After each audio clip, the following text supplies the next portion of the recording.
also maybe using a mirror, either in the Mhm. room or close to the genitals to really see, right? Especially important for women, I think, because we guys, it's there, right? You're listening to the In Your Pants podcast. I'm your host, Dr. Susie Gronsky, your penis-friendly pelvic health physical therapist, sex counselor, and educator, helping you get in the know down below.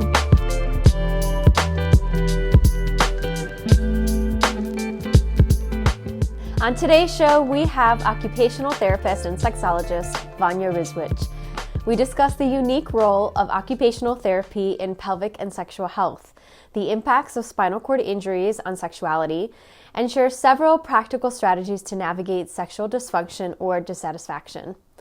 From sensory play to reframing sexuality perspectives and fostering communication, Vanja guides us on an empowering journey of embracing our sexuality through curiosity and courage to enhance our sexual pleasure and well-being. Before we dive in, let me formally introduce you to our guest. Vanja graduated with a bachelor's degree in occupational therapy and has been actively engaged in both outpatient and inpatient care since 2017. Beginning in a hand therapy department, Vanja focused on treating rheumatological conditions and orthopedic injuries. Over time, his expertise expanded to encompass physical medicine and rehabilitation.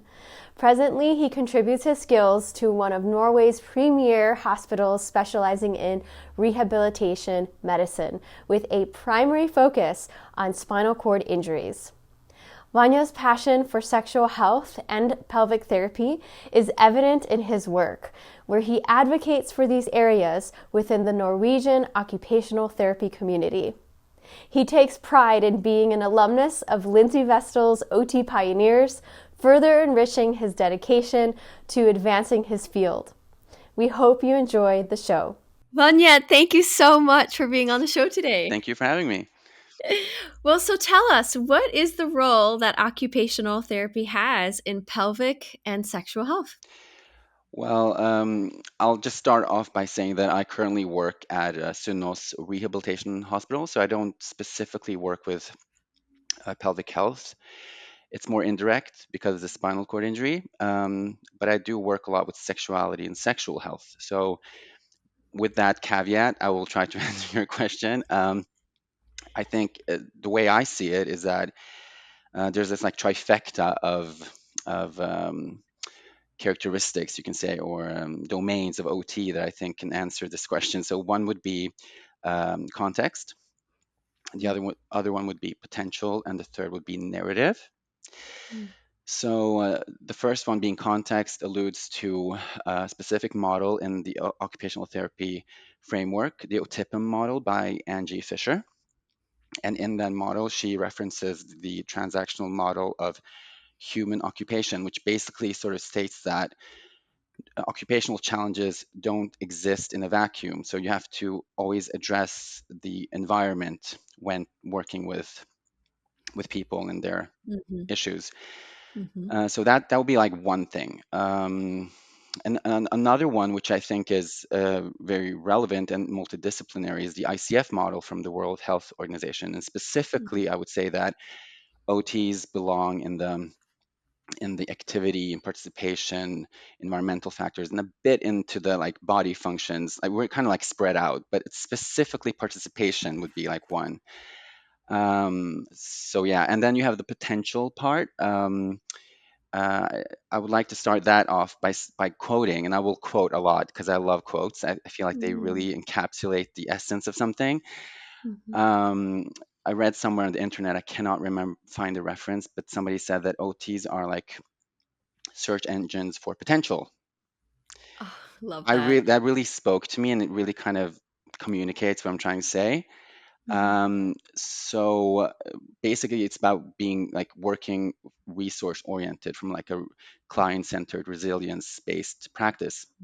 Mm. Another quote that kind of springs out from that is from Diane von Furstenberg. She wrote a book where she again quotes her mother, where she says, "Find the light and build around it." And I feel like that's Mm. something that really sort of characterizes my approach and my way of working. Like Mhm. addressing the negative but working around the positive.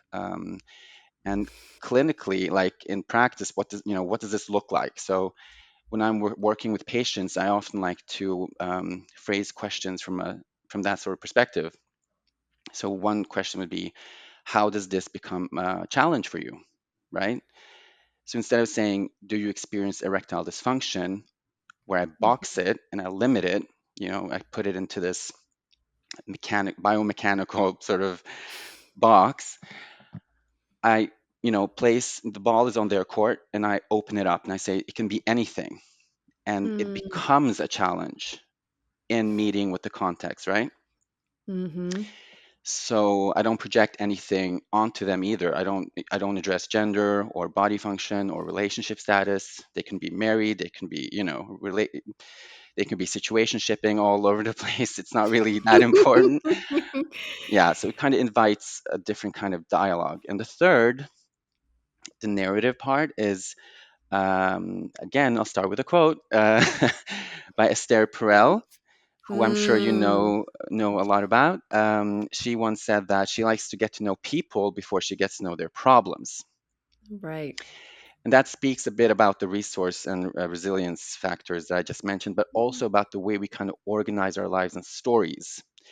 And as occupational therapists, we are especially preoccupied with the occupational narratives, right? I mean, Lainey would probably tell you a lot about this, your OT colleague, and how our brains. I'm sure you can attest to this, Susie, that if I give you a statistic, your brain will make up a story, Mhm. right? Mhm. So again, and in a more practical sort of example of this is really listening to the problem because um, a lot of sexological dysfunction is presented as a Trojan horse.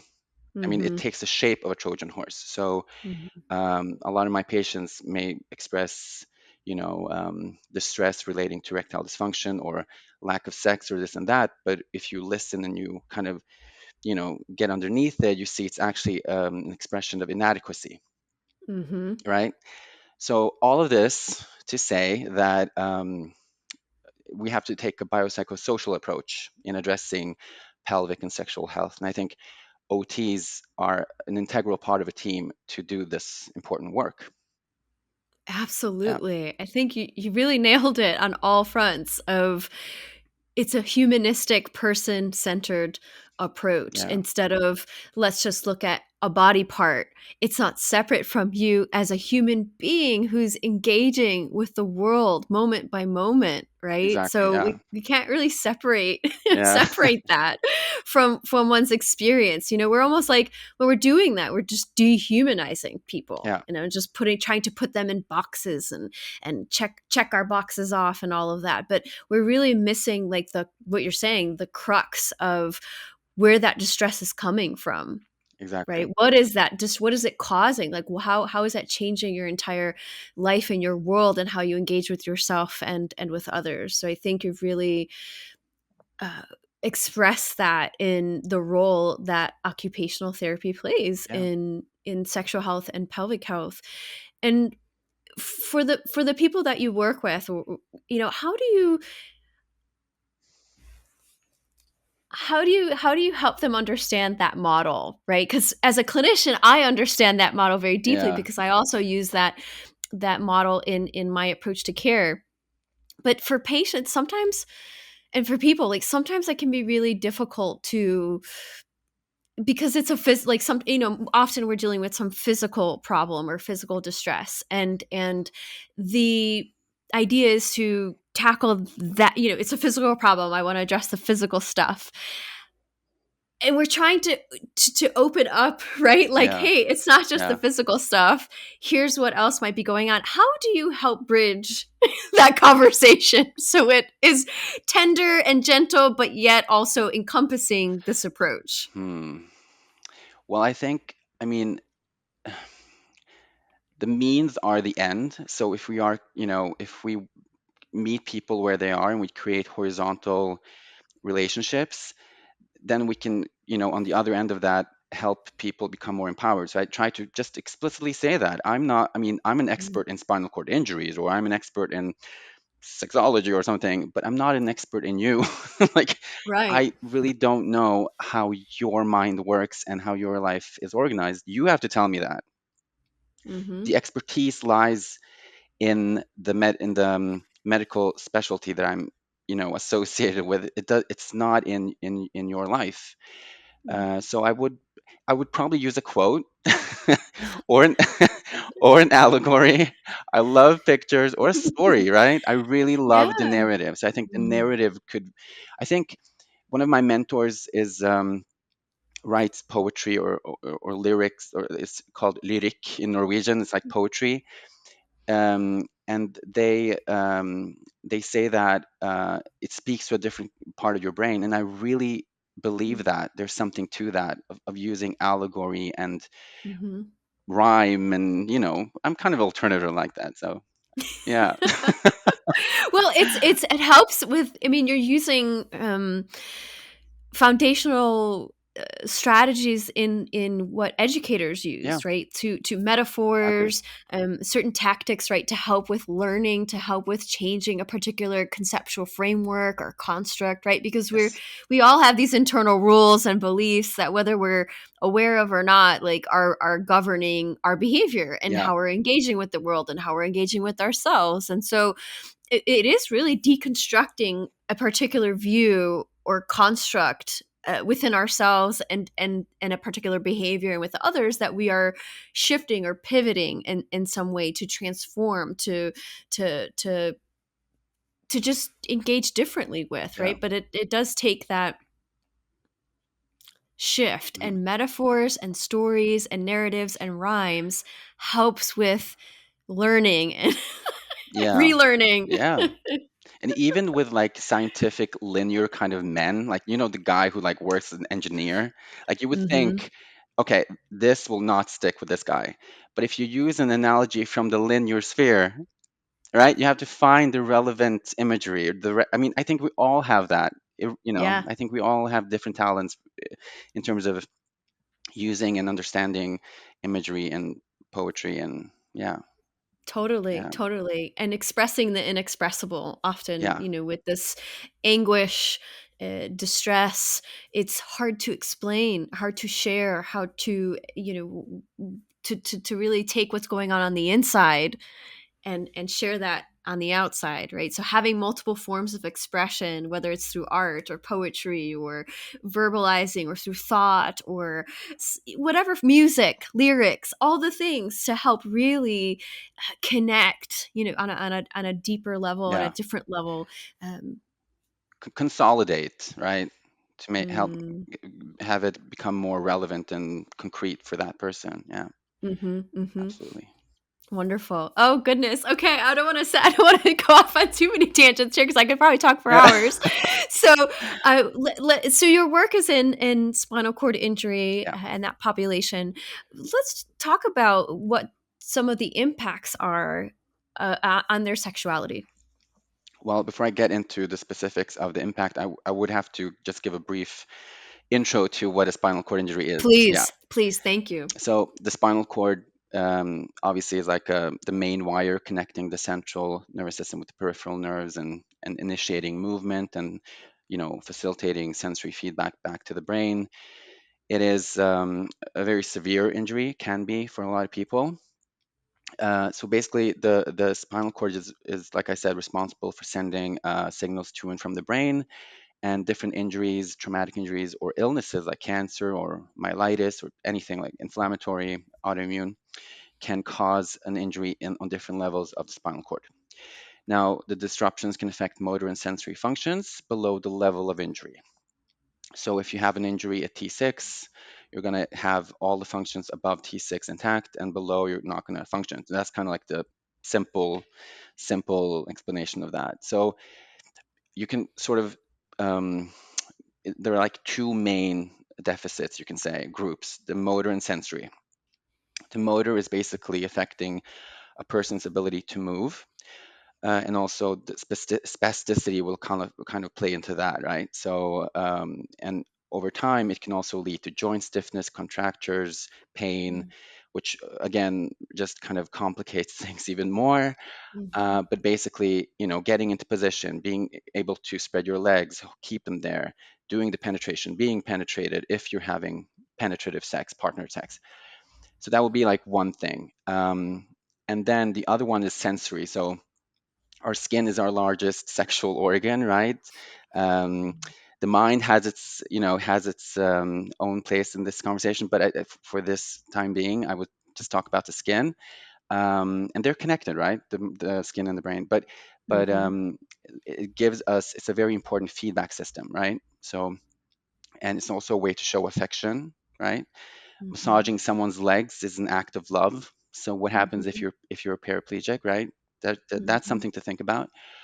Mhm. um, but then when we're talking about sensory issues, we also have to talk about autonomic dysreflexia. And for Mm. those of us who are not, worked with this, it's basically something that is kind of initiated in the body, in the nervous system, when there's a noxious stimuli below the level of injury, right? Kind of simplified.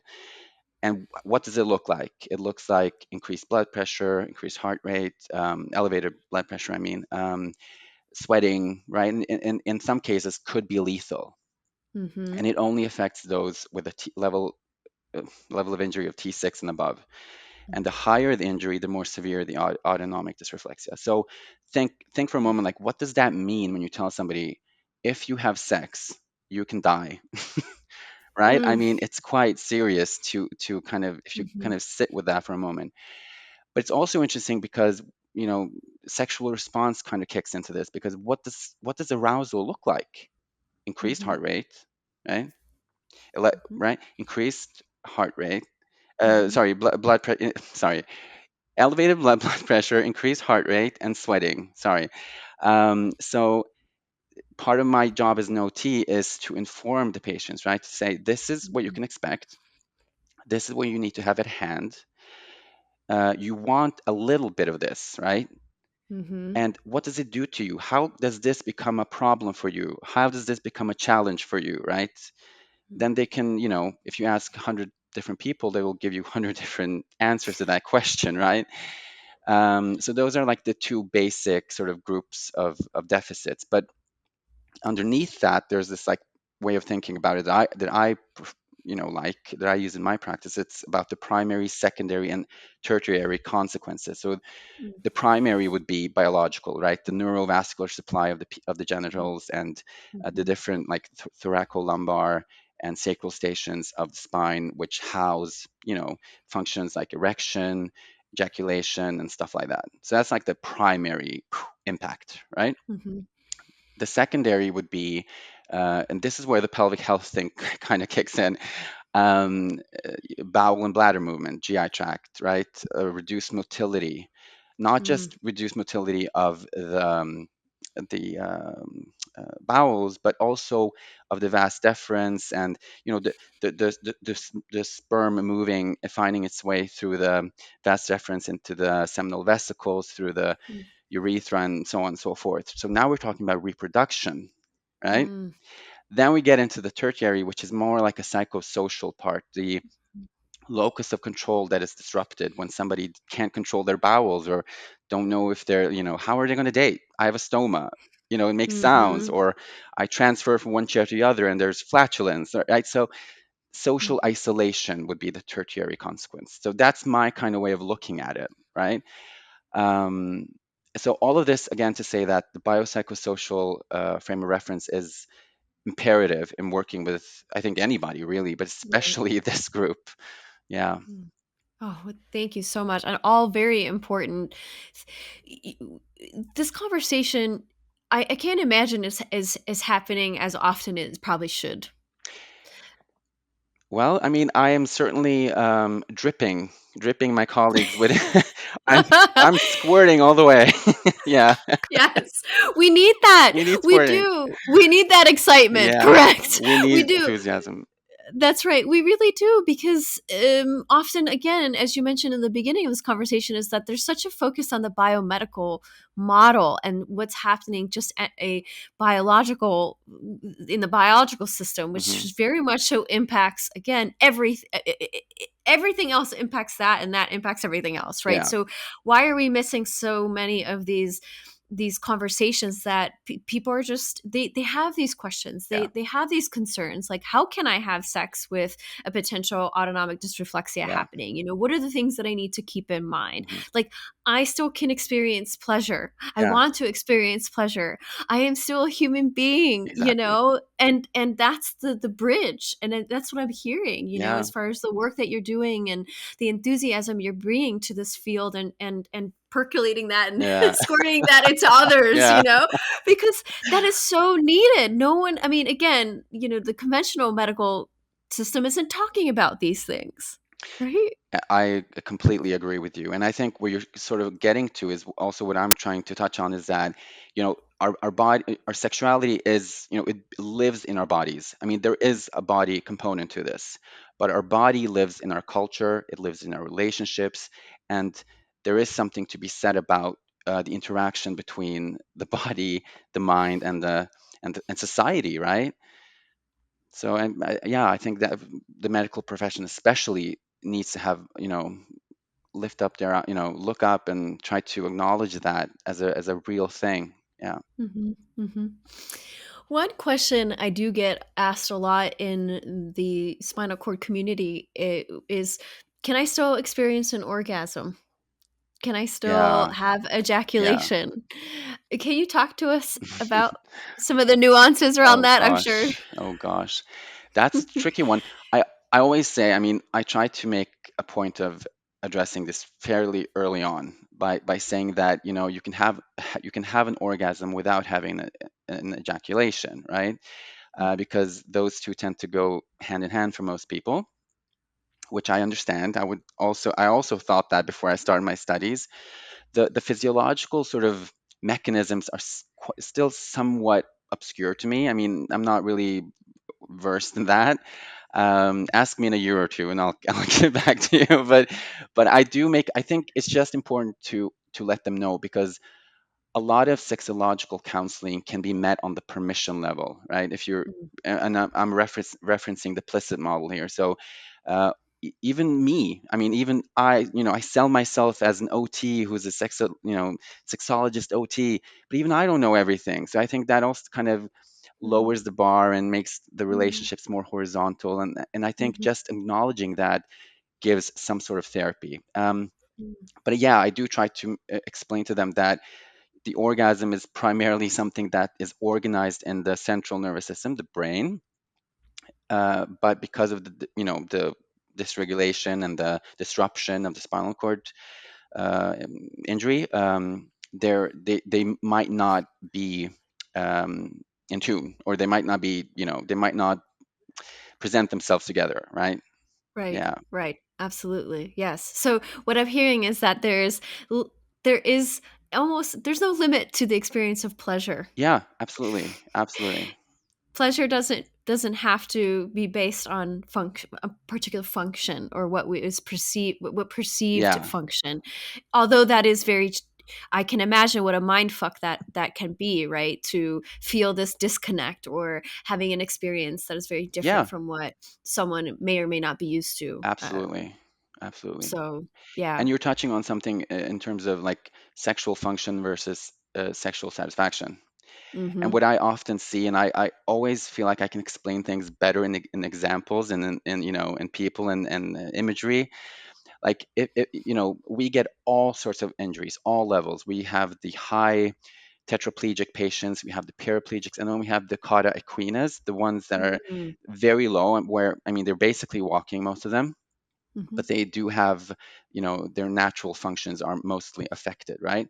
So an Mm-hmm. interesting thing happens in the clinic. You see sometimes patients that are relatively, I mean, they could look healthy outside, right? You wouldn't really know anything about their health status, meaning their hands function, their legs function, but they have this sacral injury. So, but then you have tetraplegic, right? Who is, face value looks quite, disabled, and you would think, well, that must be a very tough life, but they tend to have very different responses because of the way they interpret the situation and the Mm, resources they have inside of them and around, right? mm, So if you're a low level injury, you're unemployed, right? Or you just lost your job. You have, I mean, you maybe you have some, other health issues, drug abuse, whatever. I'm trying to make a point of how life circumstances around the person really affect the way they cope with injury. But then you have mhm, the high level injury, secure job, good finances, has a partner, has had kids, gotten that out of the way, and they mm, kind of lean into it differently, mm, right? So we're kind of mm. tracing back to what we started with: resiliency, context, narrative. That's right. Yeah, That is so right. So it brings me to this adage saying, it might be cliche, but don't judge a book by its yeah, cover. Have you ever heard? yeah, Yeah, absolutely. you don't know what's going on for that person inside. It is our reality being projected from our inside out, right? So only that person who's experiencing what they're going through can really tell Yeah, you. absolutely. Mm, And on that note, I would just like to add that I'm a gay man. I'm fairly effeminate, and I have my own sort of worldview and my own life experience. mhm, And in studying now and having mentorship with two different mentors, I've been made more aware of the fact that the penis and the erection specifically is a very important identity marker, mhm, right? Being gay, you kind of have the menu looks different, if you will. So you kind of, and the idea of a man is kind of, mm, open in a different way mhm, than it is for cisgendered straight men. um, but I've been made much more aware of what loss there is mm, in not being able to either have an erection, hold it, or control it. mm. And because one of my mentors says that there's a lot of love in the hard penis, right? Yeah, So it's not just an identity yeah, marker; it's also a way of kind of communicating to your right. environment, your context, partners, that you're interested, and it's a Mhm, precursor to sexual activity. So it's mhm, not just the person who has the erectile dysfunction who's affected; it's also the partners, and this mm. goes way beyond spinal cord injuries, right? This is Right. anybody, any couple, really. Yeah. Right, absolutely. Mm. And mm, I'm glad that you brought that up because too often I think the message is like, well, you don't need a firm erection. It's almost like downplayed, like, Yeah. hey, Yeah. it's no big deal. Or the Yeah. partner might say, it's no big deal to me. Oh, really cutting out the actual person Yeah. who's living with that experience and that disconnect in Yeah. their body to say like, it may be okay for you, but it's not okay for me. Exactly. And what's going on in my body and how I'm perceiving what's going on, it's there, like you mentioned, grief, loss, fear, Yeah. anxiety. They're like you're saying, this identity is being deconstructed and reconstructed in Yeah. different ways, and that is a very it's a destabilizing Yeah. place to Absolutely. be in, psychologically, emotionally, and physically. So as occupational therapists, I imagine that you are working with a like you guys have a really wonderful, like, you work with the grief and loss. You're not afraid Yeah. to address the emotional aspects of what this person is going through Yeah. in their bodies and in their world. Exactly. Can you speak to that a little bit more about like how that unique approach, right? Because that's very different from physiotherapists. Like that is not a training ingrained in the curriculum, and now Okay. that's changing. I Yeah. think Yeah. that's We're definitely where, influencing each other. Yeah. yes, we are Yeah. symbiosis. Symbiosis. Yeah. Well, yeah, I mean, it's again back to the narrative part. It's like it's a disruption of an occupational narrative, really. I mean, role and losing a role, and what that role looks like based on the culture you are a part of. And I would use my own ethnicity. I mean, we spoke about that. I come from the Balkans, and there's this very machismo kind of like, you're a guy, and I think because my sexuality sometimes enters the room before I do, it kind of opens up a Mm, conversation about gender stereotypes. And because I've my whole life been been having to kind of reflect and discuss and defend um, Mhm. gender roles, you can say, or just problematize them. I kind of feel at home in that conversation. On the other hand, because I'm gay, I've kind of felt a distance, to, especially the guys, Mhm. right? But that all of this to say that as OTs, we have something called therapeutic use of self. So we're trained in different like getting going in and out of different modes. Like Mhm. you can be an advocate in one moment, and then you can be a counselor in the other. Like you can Mhm. shift, right? So you have it's very ingrained in your way of thinking. So for in my Mhm. case, it's very like personal and professional. I have a personal experience that I often bring, and I feel very comfortable with that. And then there's the professional OT part where we're really um, trained in sitting with those, hard feelings, like and being open to feedback. I mean, you have to be Mhm. open to be put in your place, and I have been. Let me tell you, I've been put in my place. Yep. Yeah, Nah, I can relate. yeah, And it's humbling. it's It humbling. is it is quite humbling. And also like I like how you use the word we were more in a horizontal like the relationship becomes more Yeah, horizontal than the power over. It's empowering with, right? yeah, And just as much as the individual that you're working with is kind of processing and integrating in their own therapeutic yeah, process, so are you as the clinician. absolutely. I would say. I will tell you this, that there are times I come home, or we have students, or we have visitors at work, and you see the work you do through their eyes, and you realize just how traumatic it is to be on the sidelines of such an injury, because Mhm, you are really involved in people's lives on a very personal level, right? mhm, And then when you have patients over the years, you kind of get desensitized by that. So it's good to get, to be jarred by something. It's good to mhm, be disrupted by something, because it does really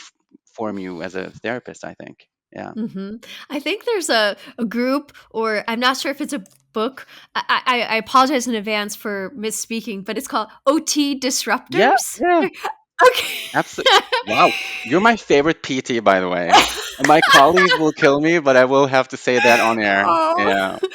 I swear, I feel like in another life I was an I OT do at, think at, so at too. heart. Yeah. It just so happened my karma just ripened to go to PT school Yeah. for whatever reason. But to be honest with you, not many people know this, but it was an occupational therapist in my high school career. They had a fair, like a booth set up and etc. It was an occupational therapist that I spoke with that encouraged me to get into the rehab profession. There you go. See? She or he or they insinuated themselves into your mind.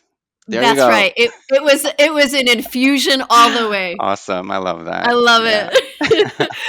well, well, Vanya, let's before being closer to our session, can you share maybe one or two strategies for someone to explore with if they're challenged with like sexual dysfunction or dissatisfaction?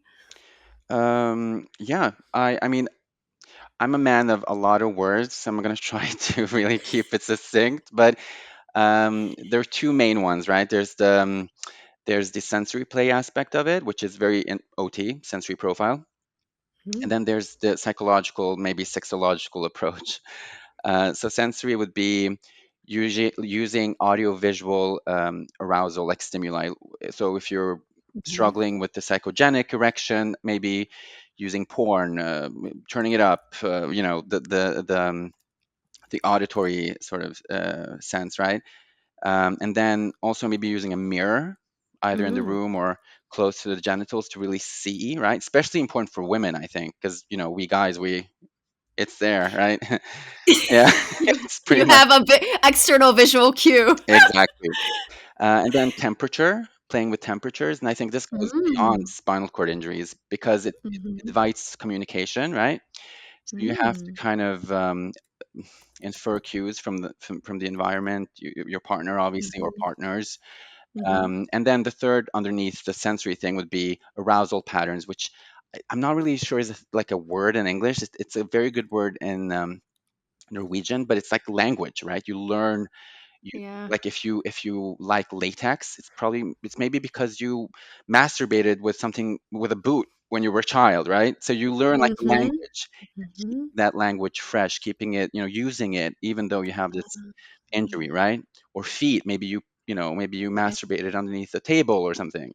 Yeah. Yeah. Or rubbing against a pillow or a Yeah, blanket or a yeah, quilt. Yeah. Mm-hmm. exactly. And then the second one, towards the end here, to cultivate curiosity. So communicating, right, with your partner. One example would be if you have a tetraplegic or a centromedular spinal cord injury, meaning like a walking quad. So you have the injuries in the center of the spinal cord, not in the Mm-hmm. distal end. So you have reduced hand function and sensibility. So trying to masturbate yourself is kind of like having somebody else do it for you. So you have to communicate with your own body, and it makes you kind of think, well, how do I communicate this to somebody else, right? So what do I like? I like it on the top, on the bottom of the shaft. I like it fast or slow. Like you have to communicate, right? Mm-hmm. And then reframing. So I often say to my patients that um, this is like a second puberty for you. Again, the allegory. Or Mm-hmm. I can say, when you speak about this, it makes me think of puberty. And Mm. to me, it sounds like you're about to blossom out, right? And then, they can accept it or they can not. Mm-hmm. But it's very Mm-hmm. interesting because a lot of bodily changes are happening. And it made me think, when was the last time this happened? Hmm. And yeah, Mm. puberty. And then it changes their narrative, right? All right. And the third and last one, and thank you for being patient with me, is this I Thank you. well, thank you. It's this idea of confluence, right? Of kind of, I don't have a textbook definition of it, but it's kind of like synchronizing or getting close to, right? Mm. So I tell my male identifying patients that, and most of them, like I said, are cisgendered and straight. Most, I mean, it's changing, Mm-hmm. and this really works good in heterosexual couples. But Mm. yeah, I tell them that the injury can provide them with an opportunity to become more responsive partners, because the impact of the spinal cord injury is such that they have to work on their own arousal. They have to use more time. And I always say with like a smile, like, what do women need? Like, what do you usually think women need from you? They need time, right? And then they smile, right? And then I know I'm onto something. And so the result is very often that they get more in tune to their partner's needs. And like I said a moment ago, they have to infer cues and they have to communicate their own needs. And the Mm. central axis of sexological counseling for straight couples often, and this is not my opinion, this is another very famous Norwegian sexologist, Håkon Aasch, who said that the central axis of heterosexual counseling is uh, making the woman like more responsive or more open, or in heightening her response and Mm-hmm. increasing the man's stamina, meaning don't come too Mm. fast, right? So that's the Mm. confluence part, right? So Ah, that's yeah, like a slow simmer. It's a yeah, yeah, simmering. yeah, Mm, exactly, and both again, it's like this attunement together. I mean, I imagine that with this yeah, confluence, there's a deep sense of attunement to each other, exactly, right? Oh, how wonderful! That is so beautiful. I hope everyone out there tries, to expand their sexual menu in some way, regardless of body function or gender and etc. Like just think outside of the traditional box, you might be surprised. exactly, exactly. Well, Vanya, thank you so much for being on the show today. It has been an absolute pleasure and an honor and a privilege to have you on the show. And yeah, thank you. Thank you for having me. And to all of our listeners and viewers out there, thank you very much. And in loving wellness for your pelvis. Until next time. Thanks for listening to today's episode. Be sure to visit my website, drsuzyg.com, for show notes and related resources on today's topic. If you like what you're hearing, head on over to YouTube and subscribe to my channel. On my YouTube channel, you'll find content related to sex, pelvic health, and expert interviews for men. If you got a question or a topic that you'd like me to answer on my channel, be sure to type it in the comment box below.